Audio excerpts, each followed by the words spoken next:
Hi there, this is Representative Laurie Jinkins, and I'm joining you for my regular legislative update. And a number of you may have come to our annual town hall meeting a couple of weeks ago. We had over 400 people there, but we did have some questions that we weren't able to answer, even though we answered a number of them. So I thought I would address a few of them today.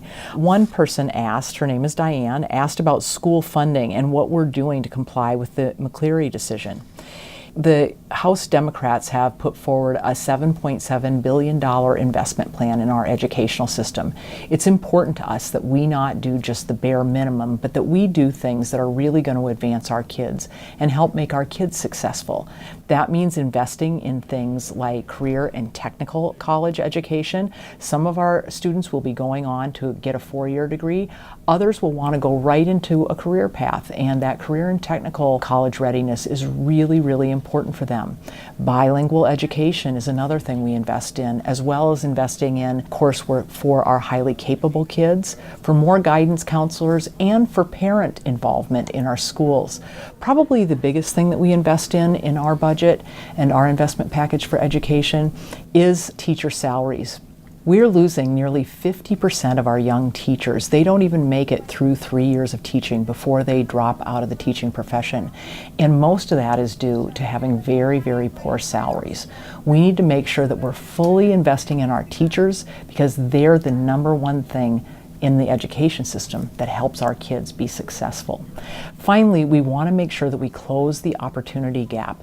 There are a lot of young people that are on the verge of maybe dropping out of school or doing very poorly in coursework. And once that starts to happen, that you get bad grades, that plays itself out through the rest of your educational career, as well as through the rest of your life with the jobs that you can get. So investing in closing that opportunity gap is a very important thing.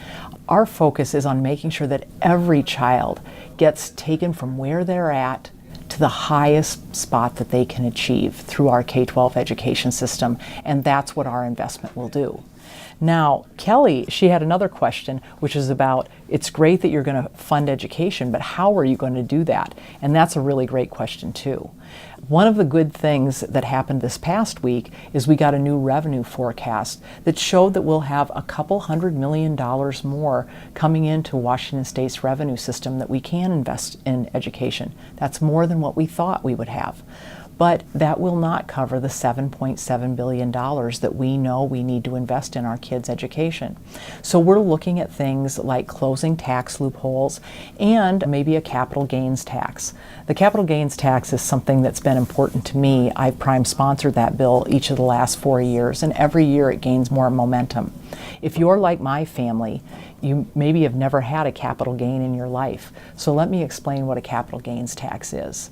If you invest $100 in, say, the stock market and buy stocks, a stock that is worth $100, and then you sell it for $105, that $5 difference is what's known as a capital gain.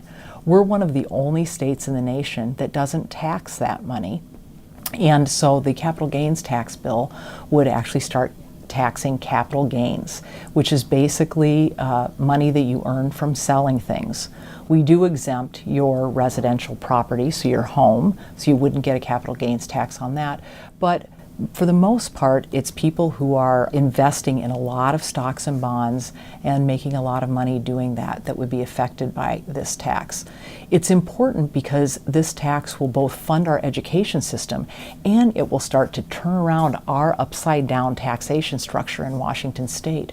Right now in Washington, those who are our poorest, our lowest income earners, in the bottom 20% of income earners, spend 17 cents of every dollar that they earn on taxes. Meanwhile, the wealthiest 1% spend about 2.3 cents of every dollar they earn paying taxes. That's the definition of being unfair and regressive. And we need to start balancing that. The capital gains tax would let us do this because it would focus on those more high income earners.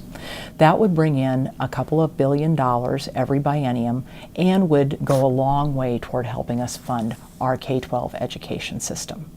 So those are a couple of questions that I got at our town hall meeting. I invite you to send in more questions if you have them. I'm happy to answer them, and do stay in touch with my office.